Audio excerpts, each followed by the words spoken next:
the idea that there's this sort of split between physical pain and emotional pain. So that's sort of another thing to talk about, that really we've kind of split these two things, but really the brain, a lot of the tracks are the same. When you have pain of, when you talk about pain as grief or loss or things like that, things that we associate with pain, and even dread has kind of a pain associated. There's all kinds of interesting. So really, like, it's because in part the confusion for both patients, doctors, the whole system is because we're still sort of wedded to this idea that there's this, you experience life in a mental way separately from the way you, separately from the emotional way, separately from the physical way. And that's kind of we call that dualism.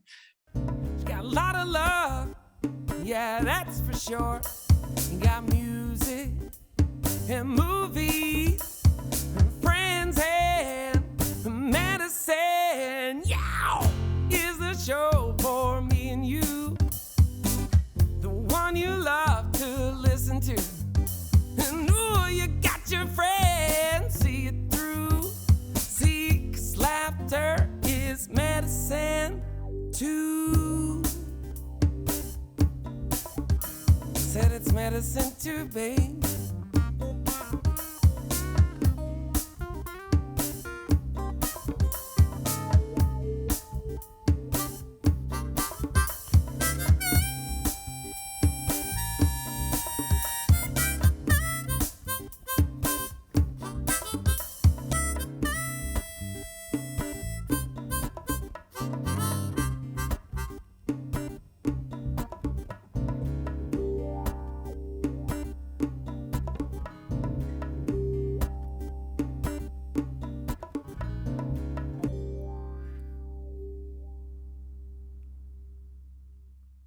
What's up? It's the Wendy Love Edge Show, sponsored by Off Leash Canine Training, Caris Healthcare, and the Relevant app. We don't dispense medical advice, and all your health choices are your own. And the opinions expressed on the show today, not necessarily those of our producer, A Edge Productions.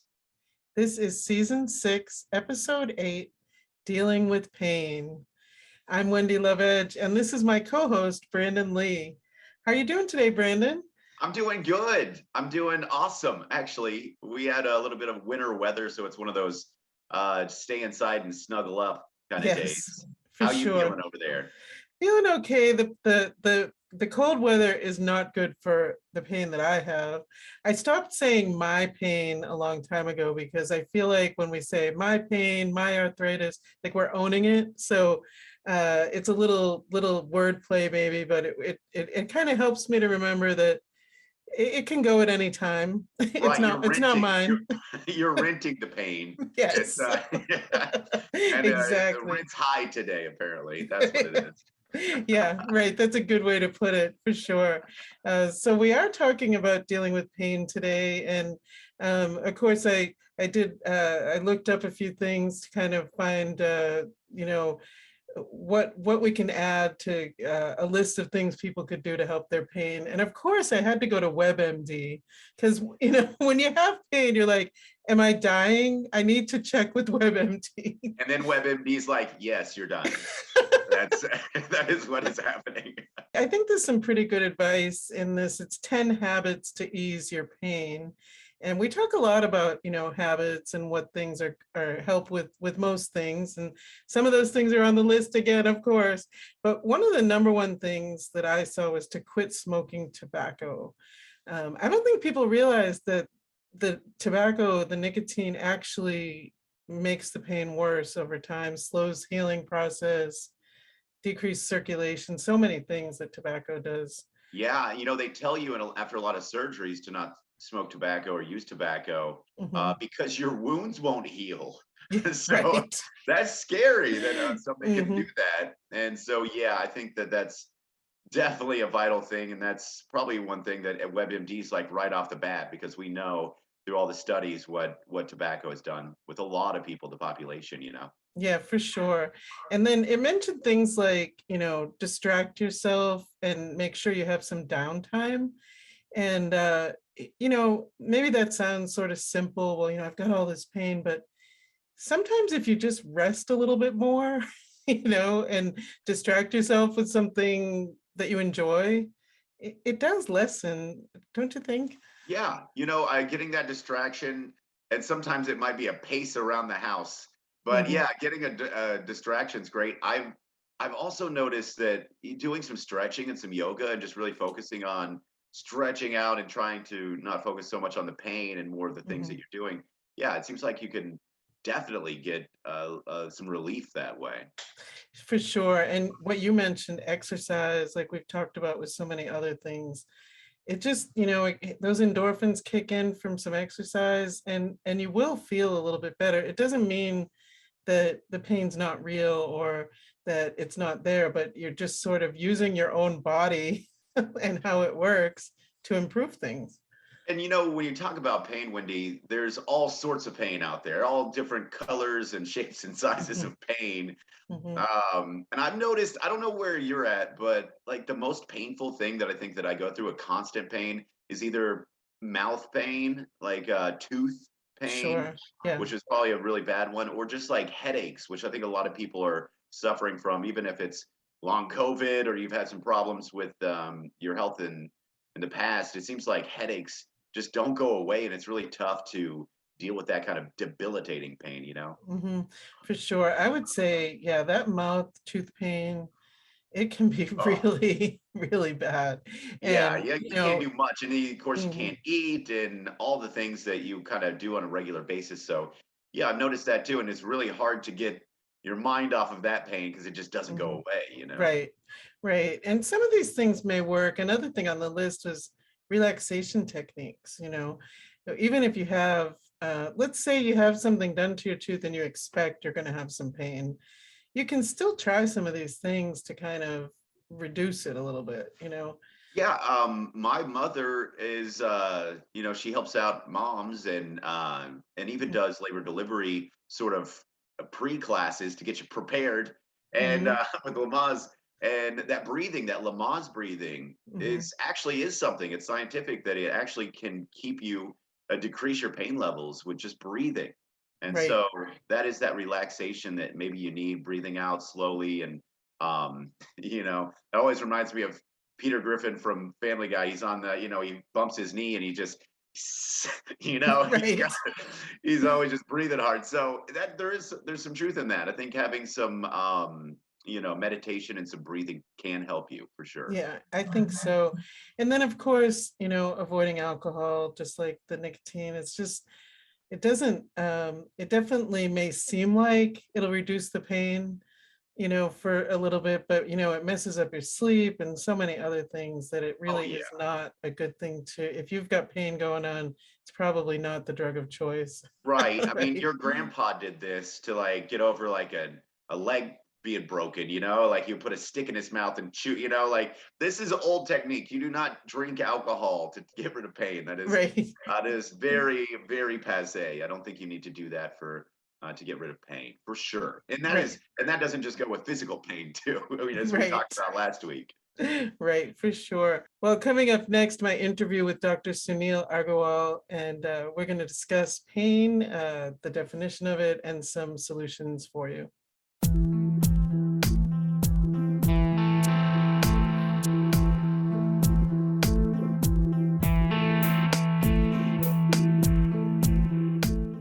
Joining me now is Dr. Sunil Argawal, MD, PhD. He is a physician and medical geographer and co-founder and co-director of the Ames Institute in Seattle, a multidisciplinary teaching clinic and research institute offering cutting-edge care in oncology, psychiatry, neurology, rehabilitation, pain, and palliative care. Welcome to the show. Thank you. It's so good to be here with you, Wendy. Yes, I'm glad you're here. And today we're talking about pain, particularly chronic pain. So I think you're perfect for this episode. So first of all, let's sort of define what pain is and how do we know when it's chronic pain? Pain is an unpleasant sensory and emotional experience associated with or resembling that associated with actual or potential tissue damage. So it covers a few things. It's like sensory, it's emotional. There could be associated with actual tissue damage or potential, and it could be, it may not be damage, but it may resemble the experience associated with actual or potential tissue damage, which covers all kinds of abnormalities that occur in pain that goes on. So then, second question about chronic pain is really chronicity refers to duration, really. If a person has a pain syndrome that really just persists and persists, started at some point and just really may wax and wane, but it never really goes away. If you've crossed like a 3-month mark on that chronic daily pain, I think that's sort of where we kind of say that's more going from acute to, and then subacute in between that, and then acute, chronic after that. It's interesting. So the definition itself has so many different elements to it. And then when we get into chronic, we're talking about duration, but it still has those elements, doesn't it? The emotional aspects, the physical aspect. Is there tissue damage? Is there not tissue damage? No wonder why people who are sick and have pain feel confused about what it is and what they're supposed to do, Absolutely. Yeah. I mean, there's a really great book called The Culture of Pain. I actually have it right here. There's an old book by a guy named David Morris, and he's like I think he's like in literature, so he's a humanities professor anyway. And one of his favorite chapters in here is called The Myth of Two Pains. The idea that there's this sort of split between physical pain and emotional pain. So that's sort of another thing to talk about, that really we've kind of split these two things, but really the brain, a lot of the tracks are the same. When you have pain of, when you talk about pain as grief or loss or things like that, things that we associate with pain, and even dread has kind of a pain associated. There's all kinds of interesting, so really like, it's because in part the confusion for both patients, doctors, the whole system is because we're still sort of wedded to this idea that there's this, you experience life in a mental way separately from the way you, separately from the emotional way, separately from the physical way. And that's kind of we call that dualism, and it's really like, it's sort of not real. It's not true. Sure. I think some patients who have multiple conditions, especially in the pain, seems unrelenting. It just won't go away. And yet when they go to the doctor, they have this sense of shame, like they did something wrong, or why won't it just go away?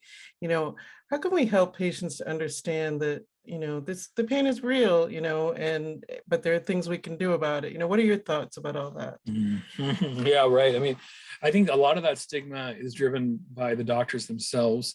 I remember some pain instructors I had in medical school, like they would sit, and they were trying to get the attitudes of our medical school class, on pain. And University of Washington, where I trained, is historically had been one of the homes of what we called multidisciplinary pain management. This Dr. John Bonica, who was a wrestler or a circus wrestler that turned into like this amazing doctor. There's a TED talk about his life. Anyway, he's now gone away, passed away, but he created this legacy and this program a lot of these things have been hollowed out. And so a lot of doctors don't really learn like that interdisciplinary approach to pain.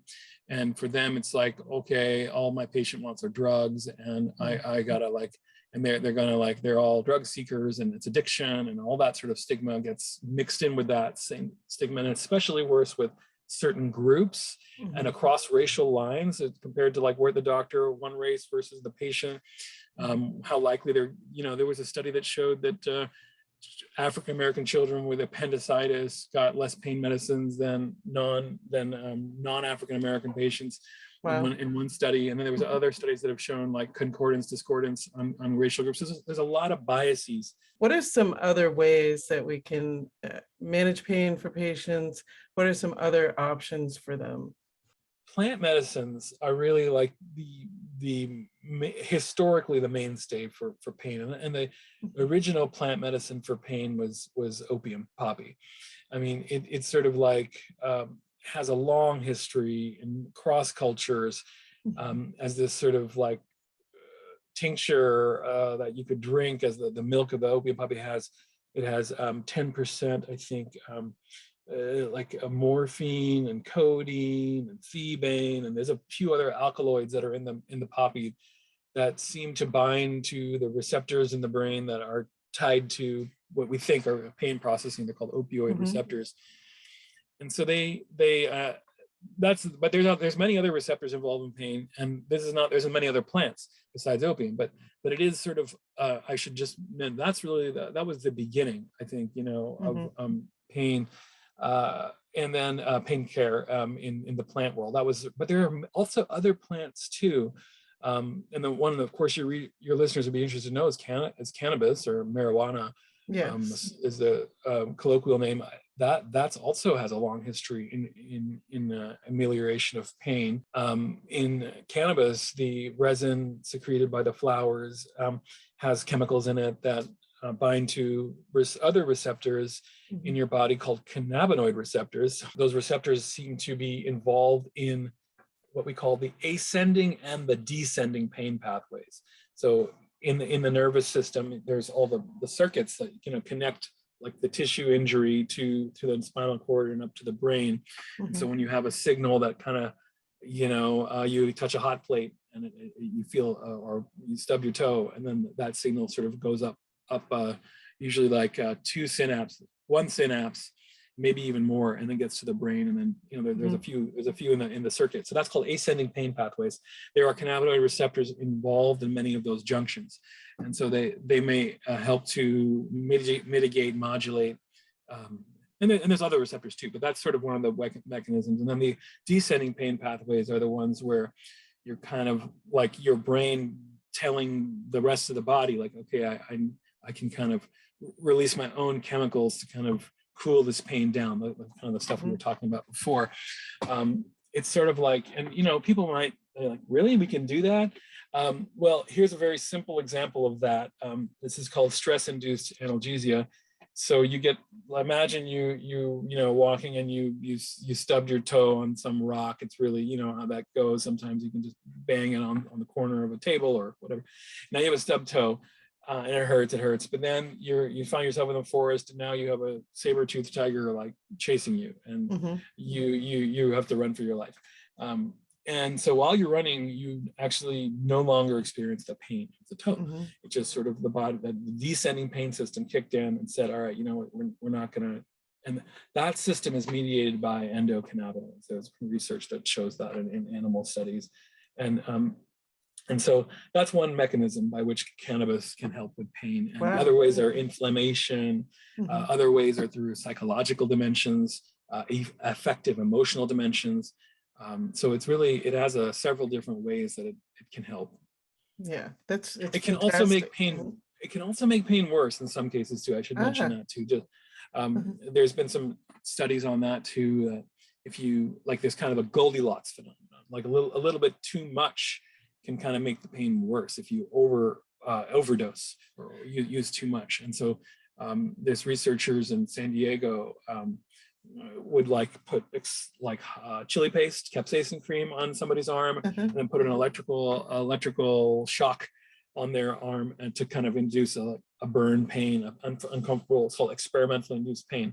And then they gave them different strengths of cannabis to try.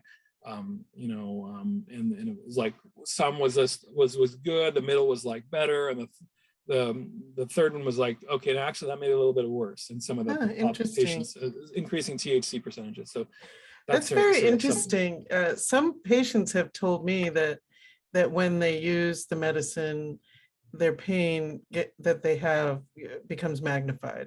Like it seems like it targets the places that are most painful and magnifies it. And would that explain that? I think that's kind of I think that's sort of what people are describing, what they're showing in these studies. And I think the solution, and that study the one I described didn't involve any CBD, which is sort of if THC is like the yin, CBD is the yang in cannabis. It sort of has it's antipsychotic, anti-anxiety. It is a strong anti-inflammatory. It sort of boosts the endocannabinoid system indirectly, we think. So, you know, in those patients that sort of experience that, it's probably, you know, the ratio of THC to CBD could be adjusted, and you might end up with, because there's still a value to that THC. It just needs to come down in dose potentially, and then maybe something else come up to help with the pain. So it's really important to have an actual cannabinoid doctor that can help you with these things. You know, a lot of times people go and get their recommendations and they don't really have an ongoing physician to kind of support and help them through. And maybe they'll think that cannabis isn't for them. It made their pain worse, you know. Thankfully, there are a lot of good books out there for the public to help kind of walk through things. But, you know, who has, it is nice to have a guide, absolutely. And well, do you have any final thoughts for our listeners and viewers if they're suffering from pain, kind of what they should do or where they can get started with some relief? What are your thoughts? Yeah, I think the advice I would give to patients, listeners out there, if you know, you're looking for pain relief, you know, it's really a matter of if you are in a place where cannabis is most all the states that allow cannabis for medical use allow pain. There was a time when some of the states didn't allow pain. It was really ridiculous. So ridiculous, yeah. Yeah, it was politics. It was all politics. It wasn't science. And so now, you know, you can tell your doctor, you know, if they don't know, like, you know, that the National Academies of Science, Engineering, and Medicine, the most august body in the United States, you know, said in their 2017 report that cannabis is effective for chronic pain. And there's been a lot of reports and reviews. So it's not like it's like, I'm not sure, like, no, there's really good evidence cannabis can help with pain. So it's your right to, you know, be offered all the information that could be there that could help you. And if cannabis is available in your area or you can find it, then I think it's certainly something that you should talk to your pain practitioner or the person that could help you with that. And if they don't know anything about it, you know, there usually is some education program that they could go to, or where you can find somebody else who is more knowledgeable. But I think the idea, like, you know, oh, the person that I go to that, you know, is grandson of Asa Hutchinson, who used to be the governor of you know, Arkansas, and then was head of the DEA before that, and kind of made it really hard for at the federal level for doctors to work with cannabis. That was one of his missions. I mean, really, it was unfortunate. So if your doctor's related to that guy or something like that, you know, it might be sort of an ideological thing, you know, where they just don't, they're kind of in that mindset. And I think that's extremely, you know, not good medicine. It's not keeping open to what's out there. And so sometimes it's about finding the right kind of caregiver that knows. Yeah, and being your own advocate, and you know, it's hard. It's like we were talking about earlier, there can be some shame and negative emotions connected with it. But sometimes you have to really pull yourself out of that and remember that it's your body. And if your practitioner isn't going to do it, you can reach out to someone else, you know. Yeah, it's becoming like more accepted, and I think it's you know, pain relief, you need that sort of now. Like, there's no point in sort of just waiting until FDA finally gives the green light, or Joe Biden, you know, changes the classification. Like, you know, those things are, that thankfully at least some of the states have recognized this, and the states are the ones that regulate medical practice in their borders, even though the drug laws say it's federal. But there's really it's kind of a big area of local control and federalism. So I think that's important, that we try to support that and work with our states if we can, to help them, you know, do the thing that they're supposed to do, which is like public health and taking care of the needs of their citizens. Right. Yeah, absolutely. Exactly. Well, how can people get in touch with you? This has been wonderful. Oh, thank you, Wendy. I'm very reachable through like social media.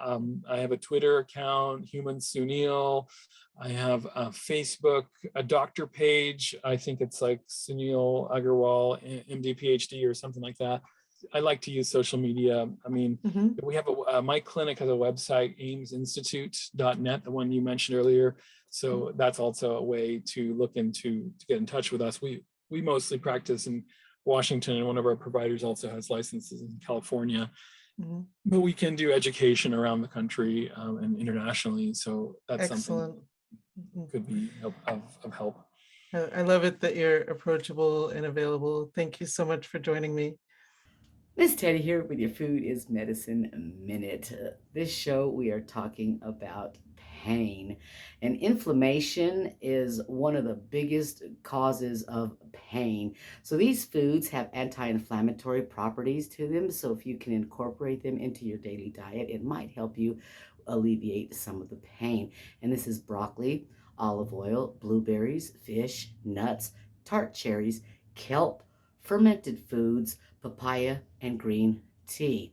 And as usual, I am going to give you a list of foods that you need to stay away from or try to stay away from, because these can help or can cause more pain. And this is gluten, processed food, barbecue and blackened foods, nightshade vegetables, and refined sugar. For more information on Food is Medicine, please feel free to contact me at Learn from Teddy on Facebook. Thank you.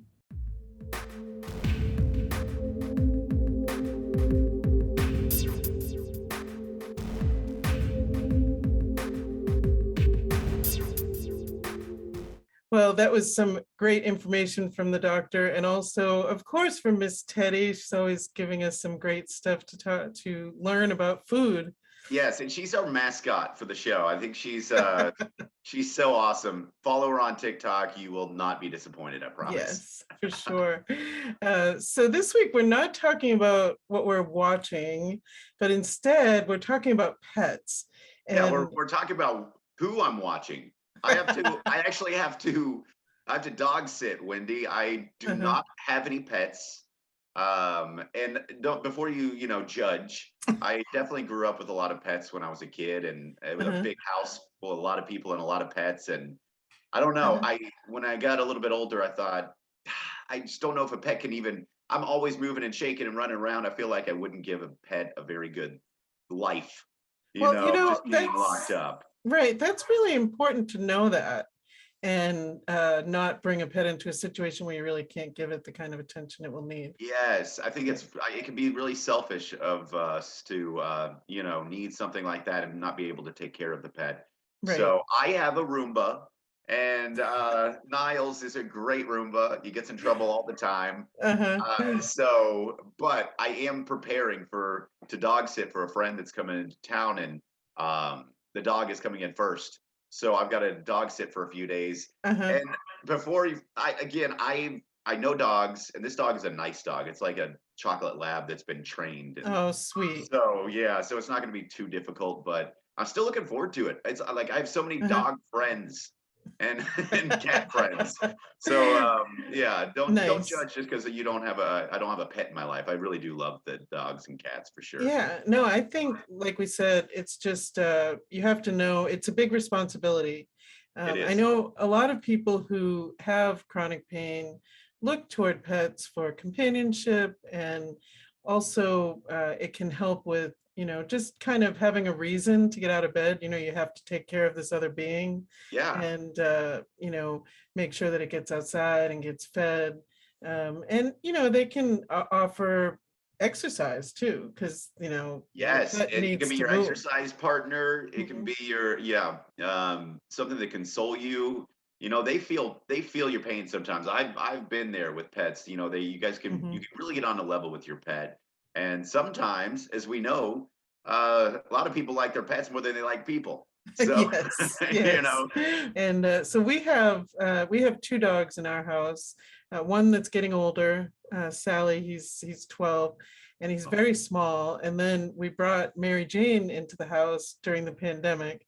Lots of people got dogs during the pandemic. That's been kind of an issue, but she's kind of a handful. She's a big girl.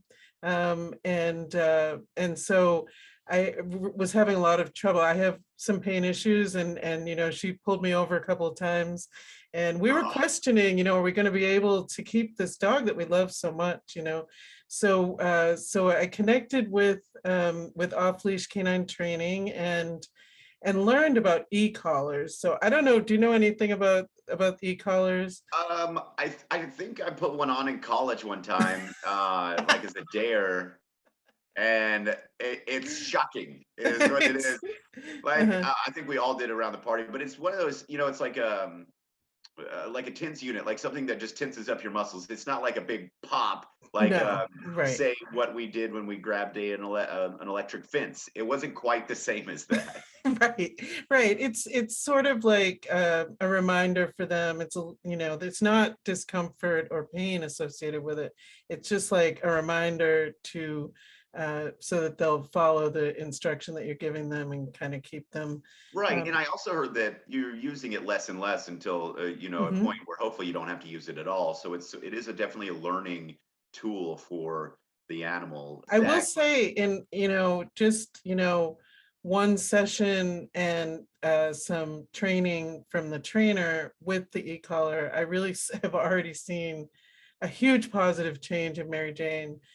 Where she's listening to me and not, trying to knock me over or chase the little dog, which she can hurt pretty easily, So it's good. It makes me, I can already see that she's feeling a little more confident, and then I feel a little more confident, like I can handle her within my limitations too. So right, obviously there's a language barrier there, so between you and your pet. So this is something that possibly could help train you and your pet to to heed to those commands and to be safer and have you got to be safer, just like your dog. It's for both parties involved. Yes, for sure. And then it's a happier home. And coming up next, our first segment of Training Mary Jane. I'm here with Shannon Quintanar at Off Leash Canine Training with Mary Jane for Training with Mary Jane. How are you today, Shannon? Doing awesome. Excited that you guys came out. Yes, I am so excited. It's been really challenging with Mary Jane, as I've told you. And so I'm excited to be able to handle her a little better and meet her needs. Yeah, she's smart and she's strong. Yes, for sure. Awesome. So what have we got here? So this is the e-collar. This is kind of our system for off-leash canine. We use an e-collar. It is a remote, basically I can reach her from afar. If I don't have a leash on her, this reaches about half a mile. It's waterproof and it has a flashlight. So I can actually talk to her even without the leash. We are named off-leash canine because we're trying to get your dog off-leash reliable. So this system, we have a method that works to get her reliable off-leash. Nice. It is very similar to a TENS unit for physical therapy. This contracts muscles. So it does not shock a dog, doesn't make them cry and jump in the air. We're trying to get them to have, basically, it's a little bit of a attention grabber. We're tapping her on the shoulder to get her to pay attention to us. Nice. Especially when she's focused in on a squirrel or a bird or a friend, and we just can't get her to listen. This is going to help us when we don't have a leash on her. Wonderful. All right, so let me get started. I'm going to explain just a couple of things really quickly. In the manual, in the back, there is 2 small notices. One, it says possible metal allergy. The second one, it says to prevent water damage. Both notices are talking about these contact points. They are currently made out of nickel. If you see an allergy within 1 to 2 days around her neck, we have hypoallergenic ones. Okay. So we'll switch them out. She'll be safe. Nothing has to get crazy. Also, preventing water damage. These 2 contact points, if we can make sure before we go swimming or before we bathe her, if these 2 contact points are good and tight, just to make sure they're not going to get malfunctioning and kind of get ruined a little bit. So that is that for right now. We have the remote as well. The front will always say off leash. This is going to be your main tool, and this is going to be Mary Jane's main tool. And now we have 1 charger for both items. At the very end, it's dual purpose. You can plug both of them in at the same time every single night, just like your cell phone. It does last about 48 hours, but I don't want to be caught off guard. If my dog really needs it, I don't want to waste time, and then by the time I need it, it's dead. Right. So we always charge it every single night like our cell phones. Now, when you go home, I do want you to go to page 27, and I do want you to register your 2-year warranty. You've already paid for everything. You don't have to pay for the warranty. All you have to do is go online or call the number. They're going to ask for the serial number. It's the white box. And they're going to ask for the model number. It says 300 right here. It also says 300 on the manual. Pretty simple. Okay? Yeah. Mary Jane, hi. Can you sit? Oh, she's smart. She is smart. Awesome. So when we have this, there's a system. We are not going to leave it on her when we leave the house. So if we're gone from the house, she's naked. If we're sleeping at night, she's naked. She's not going to be needing this. We're not training her when we're sleeping, and we're not training her when we're gone. So we don't want her to get hurt by wearing this just because it's been on for too long. Another thing, this is what I call the box right here. We are going to have it on the right side for about a few hours, and we're going to switch it over to the left side for about a few hours. And we're going to keep doing that throughout the day. We don't want to leave it there for 12 or 15 hours and give her a bruise. We want to switch it and give her a chance to breathe on both sides. Sure. But the reason for having it on that much throughout the day, we're trying for her to be desensitized. So she's not worried about when I grab the collar, am I bad? Oh, No. right. We don't want her to think it's a scary thing. We want her to see the collar and be like, cool, all right, let's go. Yeah. So wearing it constantly, just like her green collar, she's not fazed. She doesn't have emotions about it. She's totally fine. Hi, what is that? So having it on quite a bit is going to help her just get over it, basically, and she doesn't see it as a fearful thing. Now, we do have a couple of small items in here. I'm not going to get too detailed. These are long-haired contact points. In case she were to lose them, you can use these. And we have a three amount little toolbox right here, just 3 tools, nothing crazy. The main thing you're looking for is this long tool. This loosens and tightens those contact points. Oh, okay. So it's just a little leverage, basically. And then let's see, we do have a lanyard. I personally don't like the lanyard. It attaches to the e-collar remote down here. Mm-hmm.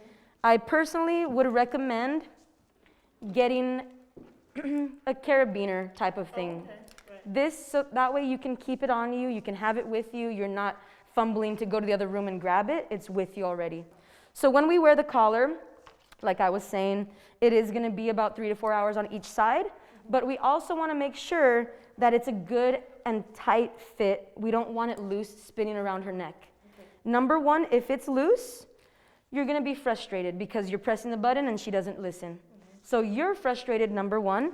Number two, you might be going higher because you're frustrated and you're like, let me turn it up higher. Then she freaks out. Oh, okay. So it's not fair if it's loose because you're getting mad and then she's getting scared and then it's just not fair. So we want to make sure it's good and tight, and I'll show you that in a second. Let me go over how to turn everything on. So when we turn on the collar, there's a little system how to turn everything on. Right here, the front will always be with off leash. On the right side, there's a tiny little red dot. So right here, little red dot to little red dot, I'm going to tap it. There's a green light that lights up. That means it's on. That is only the e-collar. This is still not on. Mm-hmm. So the front will light up blue right in that screen. This black button in the back, I'm going to hold it in until that front turns blue. Okay. And now we're good. Nice. So now everything is on. I'm going to use this little button right above the red dot. It says T for test. What does that do? If you want to hold it for a second, it's just a vibrate. So I'm going to press it. Okay. It just vibrates like your cell phone. Great. We don't use that on Mary Jane because she might get a little startled. What do we use that for? As soon as I turn everything on, I press vibrate to make sure this remote is communicating with that e-collar. Now, on the other side, we have an S and another S. There's a black and a red, so let me explain those two things. The black one will be whatever is in the screen, whatever number you want, that's up to her, basically, what number she needs. But basically, the black one will be whatever you see in the screen, and the red one will be a boost by 5 levels. Okay. So in case she's great on a 7 or an 8, and then all of a sudden, 5 dogs come out of nowhere. Right. It's a little harder to adjust the dial at that point, mm-hmm. So I can just give her a quick boost. It's temporary. Hi, come. It's temporary. So as soon as I let go of the boost, it's back to her normal number. So anytime I press this button, right here lights up. So it lights up red every time I press. Mm-hmm. You can also press and hold, and it'll stay red. Okay. Meaning it's going to keep tapping, tapping, tapping until I let go. Kind of like a naggy format, just hey, hey, hey. It's never going to stay on one number. So If she's generally good on a 5 or a 6, awesome, but it will fluctuate throughout the day. It'll fluctuate depending on the scenario. So she might be great inside listening 100%. As soon as someone comes in the building or as soon as you step outside, the numbers might change. It also might change if people are around or dogs are around too. I do want you to feel it.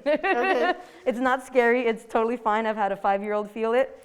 What we're gonna be doing, these 2 contact points, the long part of your thumb right here, you're gonna push it down into there and you're gonna hold with your hand. So 0, you won't feel nothing. And I guarantee you don't have to be shaking in your pants. Number 4, don't feel anything on number 4. Here's number 9. Oh, And here's 12, a little more. I hardly feel it. Here's Like, 14. It's really weak to Oh me. yeah, definitely. I didn't feel it till 18, so here's 17. A little stronger, but not A little deadly. bit, yeah. Here's 20. It's a Not little so bit fun. stronger. Yeah. Yeah. But definitely you get what I'm saying. So it's not about to make her jump in the air and scream, but I guarantee she will feel all the numbers you didn't feel. She will feel 5. She will probably feel 7. We didn't even feel it till about 12 or 13. So now you know what you're doing to your dog, and now you know you're not using super excessive force, and we're not trying to go to high numbers if she's responding. So what am I looking for when she responds? I'm looking for her to look back, or if the e-collar is right here, I'm looking for her to kind of look towards the e-collar. What was that? That's a good response. If she's freaking out or she screams, that might be too high of a number. All right, so I'm gonna put it on her and we're gonna get started. Awesome, girlfriend. Yes, you're good. You're a good girl. Okay, so now we are gonna get started. We're gonna move on over to the mat and we're gonna work on walking her on a leash. All right, so now we have the remote, we have the e-collar on her, and we have the leash. We are gonna work on walking on a leash nicely. Number 1 rule, when we put the leash on her, we do not want any tension on the leash. And I mean tension taut like that. It's very hard and it's very heavy. We want it to be loose, like an arch, feels great. If it's like an arch, it's like a smiley face, we're happy. If it's tight, I'm not happy. So what are we doing with her? When the leash goes on, doesn't matter if you're inside, it doesn't matter if you're just walking to the car. We don't want any tension. Dogs are very smart. So if you allow tension just here to the car or just here to the garage, she's gonna start seeing all those little loopholes and she's gonna say, well, you don't know, bye, and she's gonna keep pulling.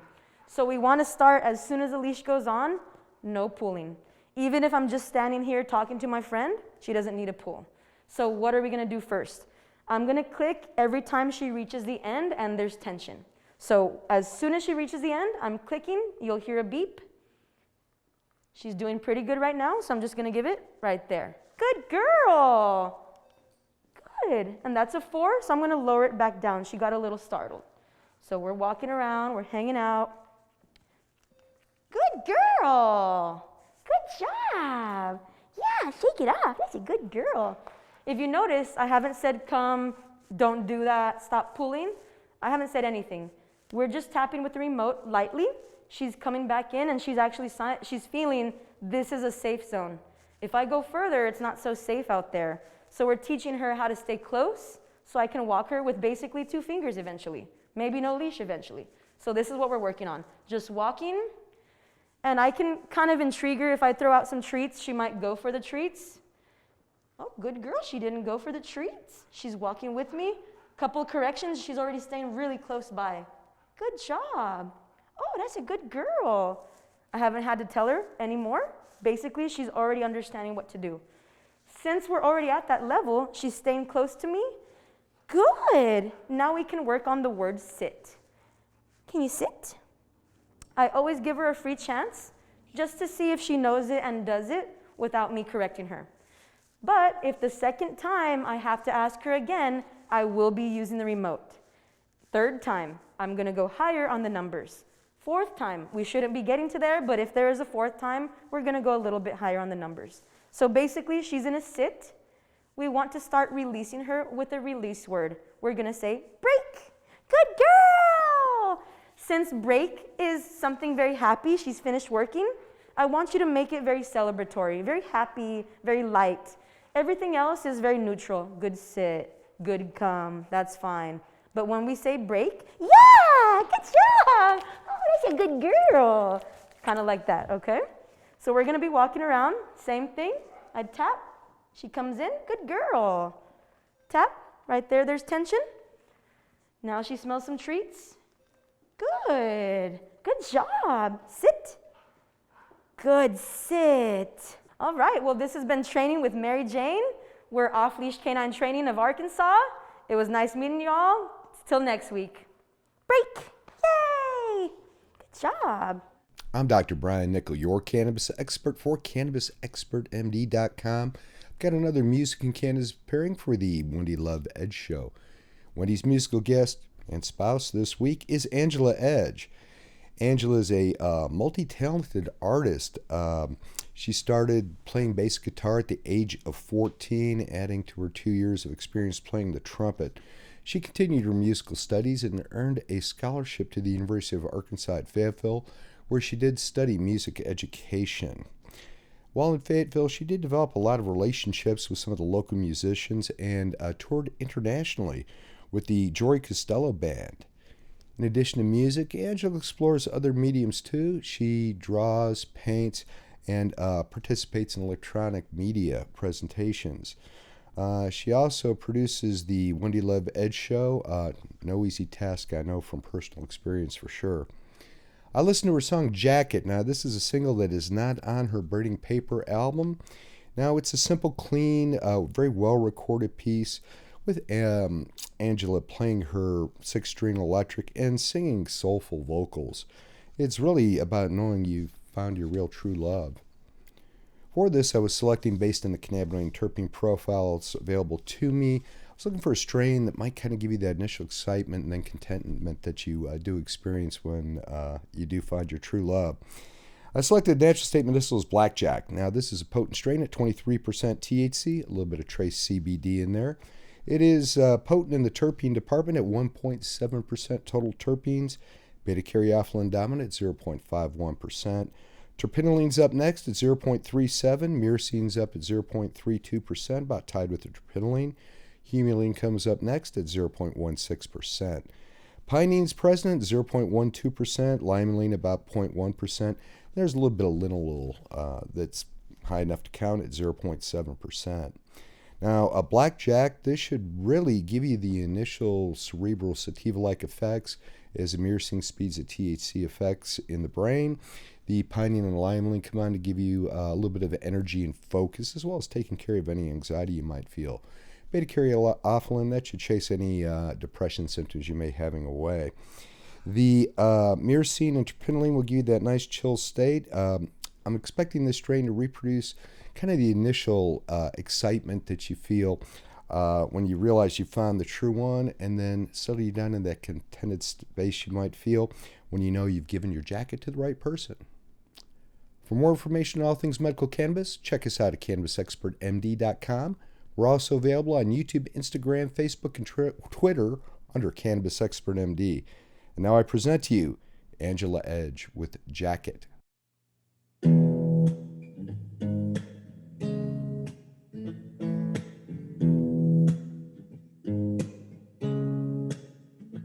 I knew you were the one.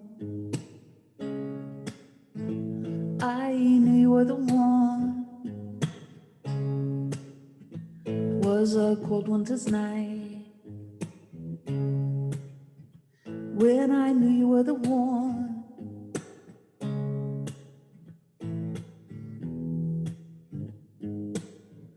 So I gave you my jacket.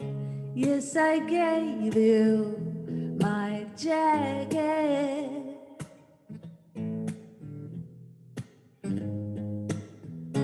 Angel, angel, you smiled and then you said my name. Heaven fell, I looked into your eyes, never was the same. It's like a dream, sun and moon. We close our eyes, be there soon. And if we can't ever share the sky, the hurt will burn inside.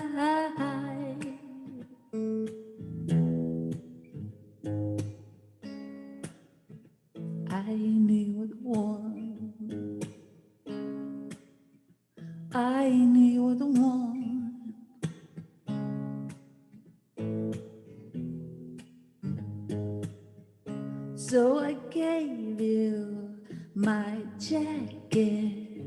Yes, I gave you my jacket.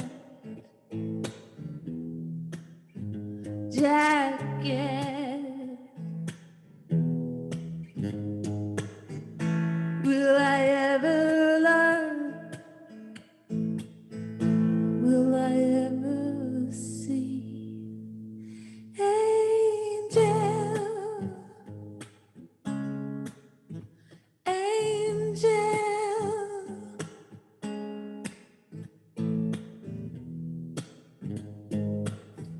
It's like a dream, sun and the moon.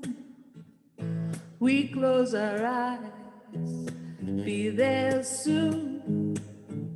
And if we can ever share the sky, the hurt will burn, burn inside.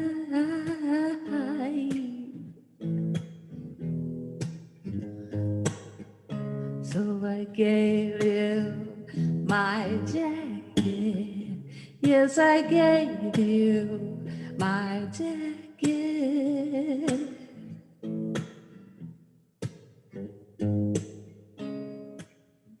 'Cause I knew you were the one.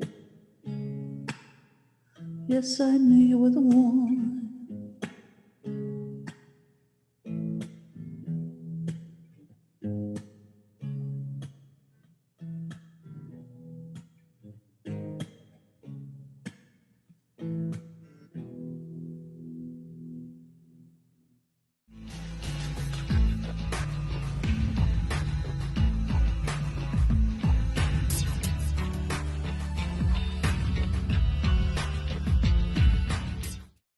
Hey everyone, my name is Candis Dyer. And I'm Wendy Love Edge. And this is Mile High News. So Candis, for our listeners and viewers, what article are we talking about this week? Well, Wendy, I got a great article out of USA Today talking about the outdated cannabis laws and the danger they're putting on Americans. Yeah, I had a chance to read the article, and it was really heartbreaking because in the beginning of the article, they talked about a man who was a Marine and came back and was a guard in a dispensary, and he was murdered at the dispensary. How can something like that happen? What's going on? Wendy, tragically, this is happening all over the place because the federal government can't get out of its own way. Unfortunately, even cannabis businesses are being forced to keep large amounts of cash on hand, and they deal entirely with cash because credit card companies won't touch them, and banks won't even give them an account in some cases. Wow. It's crazy at this point with so many states legalizing that we're still here. And, you know, we talked a couple of weeks ago about the trucks carrying the cash and how the sheriff is stopping them. But there's so much risk. Why is this happening? Didn't we have a Safe Banking Act that passed? Yes. And I know I read something about that somewhere, and I went to go look it up, and the House passed it 6 times. The Senate has yet to act on it. So the Senate has not even voted. They have not acted on it. So it's basically the House keeps passing it and it's stuck. Wow. Right. And meanwhile, our citizens are at risk for criminals coming in to hurt them and take the cash. You know, local departments legally can stop trucks and take all this cash. I mean, what can we do as citizens? I mean, with all the states that have passed legalization, it seems like we should be able to do something to make everybody safer. Unfortunately, until the Safe Banking Act is passed, banks aren't going to use it. They're scared. They're scared to deal with it because the feds can come in and take the cash at any time. So the only thing we as citizens can do is to watch the people we're voting for. If they're not pro-green, if they're saying, oh, I'm for medical, and I'll, watch their words, because, they're going to tell you, oh, I'm only for medical, or I'm only for this. Make sure they're for ending cannabis federal prohibition, and make sure that you're writing, finding out who represents you, and find out who's in your area. Write them, call them, email them, all of the above, because you don't want to let them forget that you're not going to vote for them unless they are for ending cannabis prohibition. Yeah, I think if we all did that, imagine that collective voice, if more people would actually take the time to do that, then they would be forced to listen. I mean, it's just sad that, in a state it could be legal and all of these negative, terrible things can happen around such a healing plant. It's just hard to understand, but thanks so much for bringing this to our attention. I'm Candis Dyer, and this has been Mile High News on the Wendy Love Edge Show. Stay lit, everyone.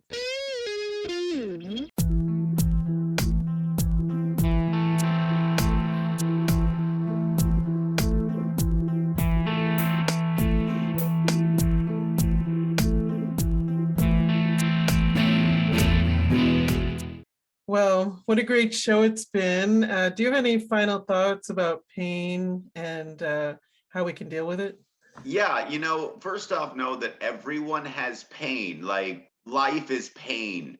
You're going to experience that. And to dull it completely out it's not going to happen. Everyone deals with pain and different kinds of pain. So understand that there are ways and techniques that can help you, and really listening to your body and making sure when that pain is something that's unbearable to go see a doctor and to find some answers so you can live better and live healthier and feel better in your daily life, so you don't have to deal with pain all the time. Right. Yeah. Very good advice. Yeah, I think my final thoughts are, I've had pain a good part of my life. I was diagnosed in my 20s with psoriatic arthritis, but I was a dancer and always active. And so it's been sort of a cycle, and I've learned so much along the way. So I think my message is, there are many, many avenues to treat pain, from, using your mind in different ways to herbal medicine, plant medicine, and pharmaceuticals. And each thing has its place, but never stop searching. And definitely, we talked about this with Dr. Aggarwal a little bit. There's no shame in having pain and in continuing to search and talk with your doctor about it.